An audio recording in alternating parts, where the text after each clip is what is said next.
The Second Schleswig War was the second military conflict as a result of the Schleswig-Holstein question. It began on 1 February 1864, when Prussian forces crossed the border into Schleswig. Denmark fought Prussia and Austria. Like the First Schleswig War, it was fought for control of the duchies of Holstein and Lauenburg due to the succession disputes concerning them when the Danish king died without an heir acceptable to the German Confederation. Decisive controversy arose due to the passing of the November Constitution, which integrated the Duchy of Schleswig into the Danish kingdom in violation of the London Protocol. Reasons for the war were the ethnic controversy in Schleswig and the coexistence of conflicting political systems within the Danish unitary state. The war ended on 30 October 1864, when the Treaty of Vienna caused Denmark's cession of the duchies of Schleswig, Holstein, and Saxe-Lauenburg to Prussia and Austria. Background: the secessionist movement of the large German majority in Holstein and southern Schleswig was suppressed in the First Schleswig War, but the movement continued throughout the 1850s and 1860s. As Denmark attempted to integrate the Duchy of Schleswig into the Danish kingdom, and proponents of German unification expressed the wish to include the Danish-ruled duchies of Holstein and Schleswig in Greater Germany. Holstein was a part of the German Confederation and before 1806 a German fief, completely German, whereas Schleswig was a Danish fief and linguistically mixed between German, Danish and North Frisian. The northern and middle parts of Schleswig spoke Danish, but over time, the language in the southern half had shifted gradually to German. German culture was dominant among the clergy and nobility. Danish culture had a lower social status. For centuries, while the rule of the king was absolute, these conditions had created few tensions.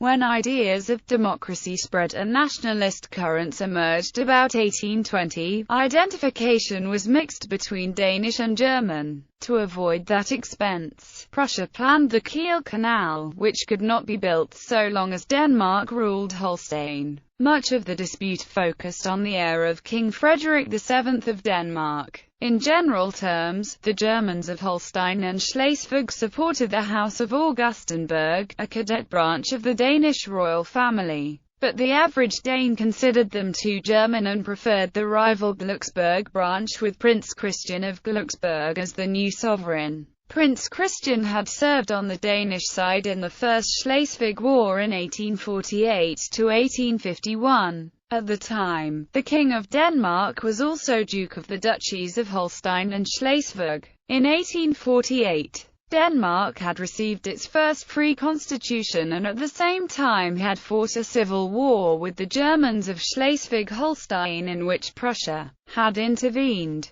The peace treaty stipulated that the Duchy of Schleswig should not be treated any differently from the Duchy of Holstein in its relations with the Kingdom of Denmark. But, during the revisions of the 1848 constitution in the late 1850s and early 1860s, Holstein refused to acknowledge the revision, creating a crisis in which the parliament in Copenhagen ratified the revision but Holstein did not. That was a clear breach of the 1851 peace treaty and gave Prussia and the German Union a casus belli against Denmark. The German situation was now considerably more favorable than it had been 15 years before, when Prussia had to give in due to the risk of military intervention by Britain, France and Russia on behalf of Denmark. Queen Victoria had lost Albert, her 42-year-old German husband, in 1861, and she became progressively more pro-German in the 40 years as a widow that were to follow.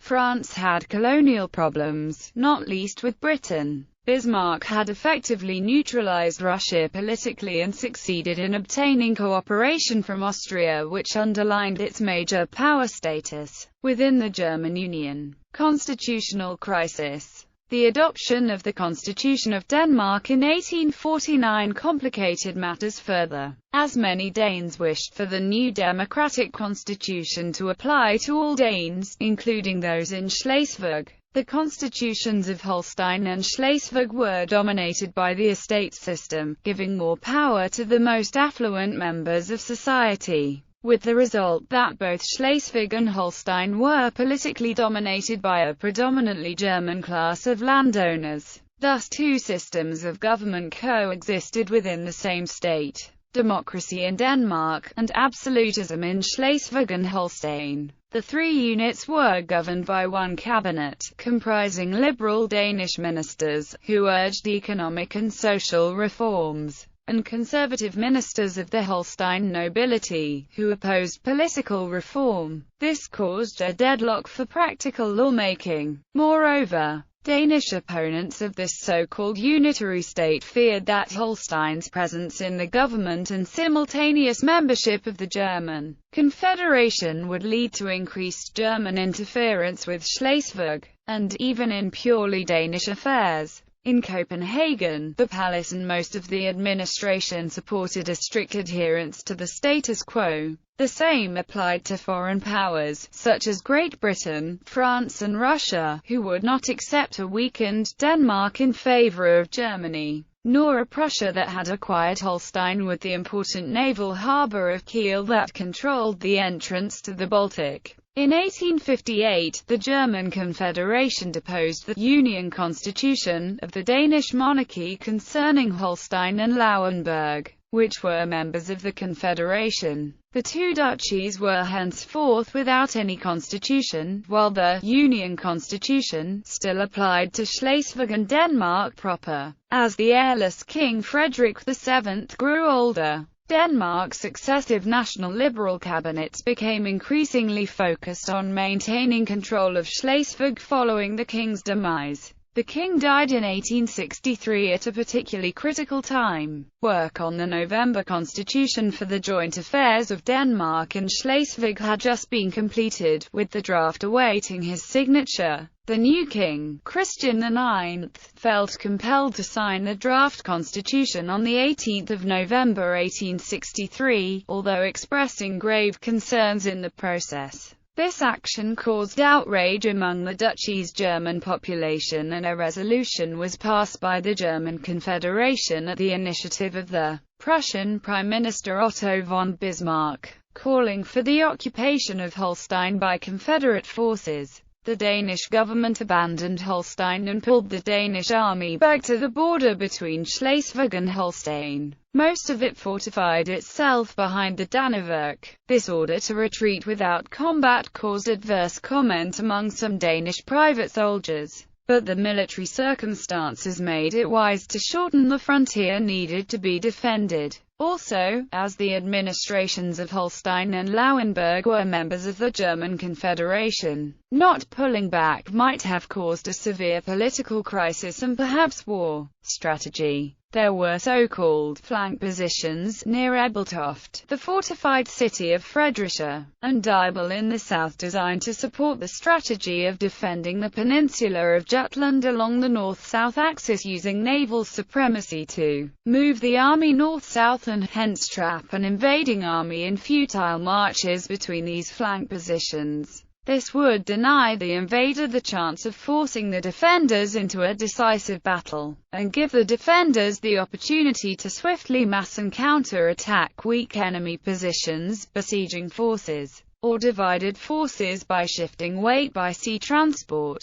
The political dimension of this strategy was to draw out the war and hence give time and opportunity for the great powers to intervene. Diplomatically, it was assumed that such an intervention would be to the advantage of Denmark. This strategy had been successful in the First Schleswig War. Unrealistic expectations of the potency of the Danish army and incompetence at the political level had overruled the command of the army's wishes to defend Jutland according to the above plan, and instead favoured a frontal defence of Jutland on or near the historical defence line at the Danevirke, near the city of Schleswig in the south. Hence, resources had been put into the Danevirke line and not into the flank positions, which stayed akin to battlefield fortifications rather than modern fortifications capable of withstanding a modern bombardment.